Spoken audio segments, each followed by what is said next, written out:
With a production run of 24 years and over 800,000 units produced, the RX-7 has certainly left its mark on the automotive industry. It's also starred in 3 Fast and Furious movies.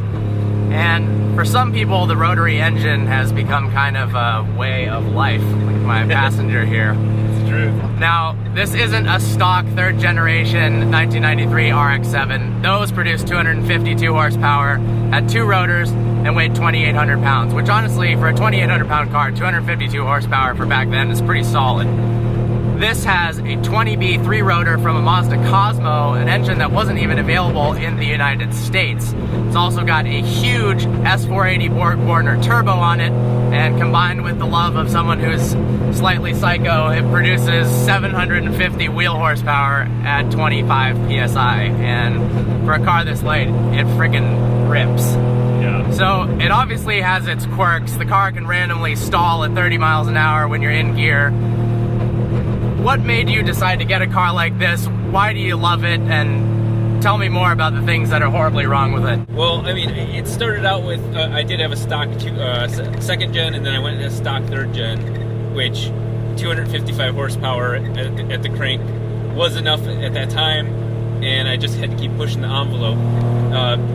For most people that get into RX-7s, the 3-rotor is like the holy grail. Like, that is the engine that you dream of, that you try and rationalize how you're going to afford it. And I was very fortunate to come across this car and make it my own. And I gutted it to the frame and rebuilt it. This is not a stable car. If that wasn't obvious in the last while of you reviewing it, this is not an easy car to drive. This is not a refined vehicle at all. And that's honestly what keeps me interested in it, is that it's always got your mind on the drive. You're not wanting to text and drive. You're not wanting to do anything. You are wanting to drive this car, which is why I went and bought the beginnings of my 4-rotor, which is the next step. That's not even an engine that you buy. You have to build the engine itself. And so this is an obsession, a cult. Rotary is definitely a cult, and I'm a proud member of that. So what are some things you've done that are, I guess, unique? I mean, you have this water injection system for the turbos. You've got your own gauge setups. What did you have a kind of master plan when you were building the car, or did you just wing it? And well, I do have to clarify that a buddy of mine, Turbo Tommy is his nickname. He built the vast majority of this car. Sure. I built the other one. Okay. But he built this one, and we've been friends for quite a while, and so some of this wasn't my vision, and that's why when I go to build the 4-rotor, I'm going to be putting my vision into this. I put the water injection system into it. I rewired the entire system. Every wire has been modified. I'm an electronic guy. So that was my vision. The car wouldn't start consistently. Now it dies, every so often, but it wouldn't start. And so stuff like that, where the electrical connection just wasn't there, that's my love. Yeah, I mean, you did a good job with that, because the tack and the speedo don't work, so the electronics are killing it. Streamlined. Yeah, well, the tack on a 93 RX-7 is actually a common problem with them as they get to this age. Solder joints heat and cool and break. So when do you drive this car? I mean, it's pretty rough to be a daily driver. You got a CTSV.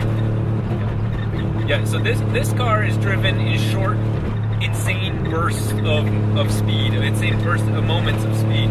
This is something that is a drag car, which is one of the things I've always had a difficult time accepting. This car is the RX-7 was 50 weight balance. The RX-7 was beautiful handling.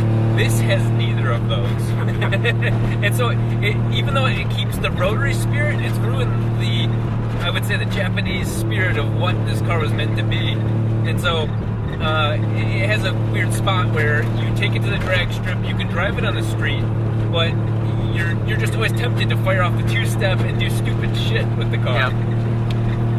Yeah, it is interesting. You expect with a small car like this that it would handle extremely well, but with those tires and the power it's putting up, it's much less Tokyo drift and a lot more hold on for dear life as the boost kicks in. As it tracks all over the road. Yes. So this car, as you stated before, does 750 to the wheels. it's a very unstable 750, and that's something that I intend to change. Having building a car from the ground up. Yeah. So the 4-rotor, first of all, is designed to do about 1,200 to the wheels. So almost doubling what this does, and do it in a very grandiose style. Yep. To show that rotary, isn't necessarily the butt of all the jokes of reliability, that you can reliably put down that sort of power and keep coming back for more. The problem is that it's extremely expensive to do that. So I'm going to be filming the whole build series in efforts to help me fund the over $100,000 build I'm going to be doing. Yeah.